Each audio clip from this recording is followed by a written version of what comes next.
Ayan na po ang finished product. Mga Blanca recipe. I don't have the broken kernel.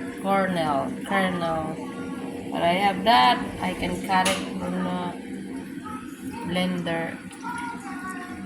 Magluluto tayo ng maha Blanca, guys. I'm gonna bring it to the church. And that is my latik. Malakas sa coconut ang latik. This. What's this called? Cornstarch. Ugh.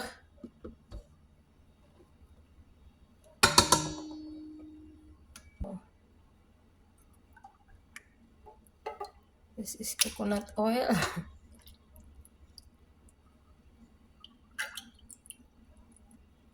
Coconut milk pala.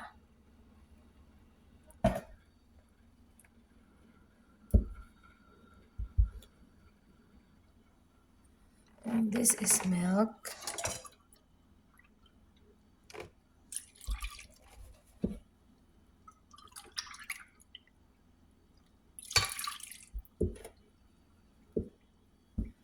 Milk.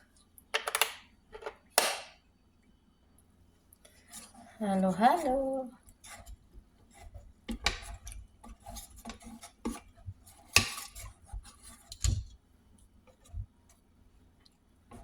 Halo-haloin nyo hanggang matunaw ang taba. Charot.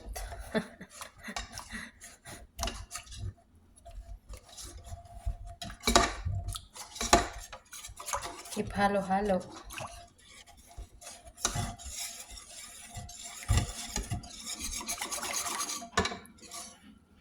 Ayan, halo na. Lagay ang corn.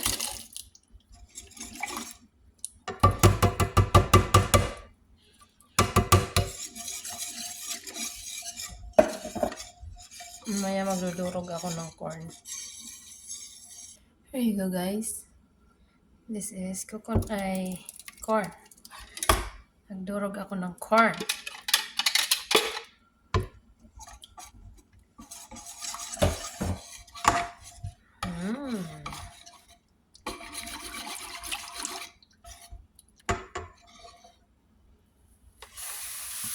Sugar.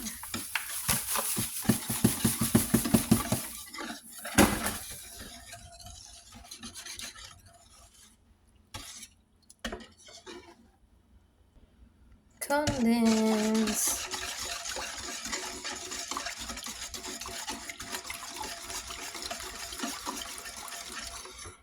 Masarap siguro to. Yan.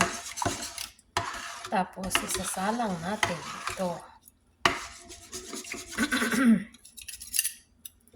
This is my way to make maha Blanca, guys.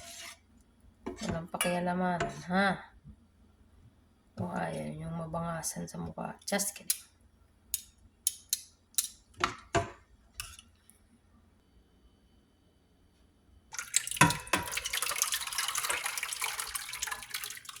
Yan na, guys. Ito pala naduro yun.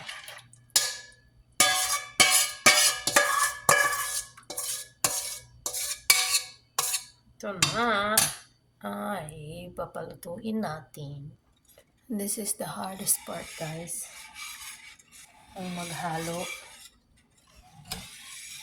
Walang problema ang ingredients maghalo, but maghalo sa kalan is very hard.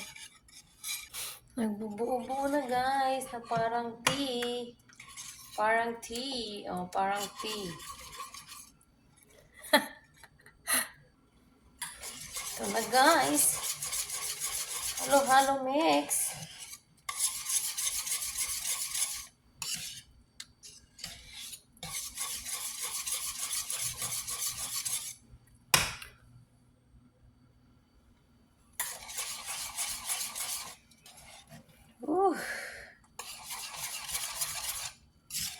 Mahina lang yung apoy niya para hindi ma-shiner. There you go, guys. Almost done.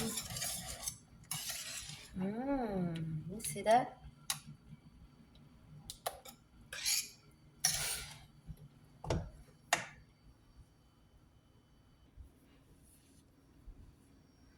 Ayan na. Ilalagay ko na yan sa lalagyan. Ayan na po ang finished product ng ating Maha Blanca. Looks yummy, guys.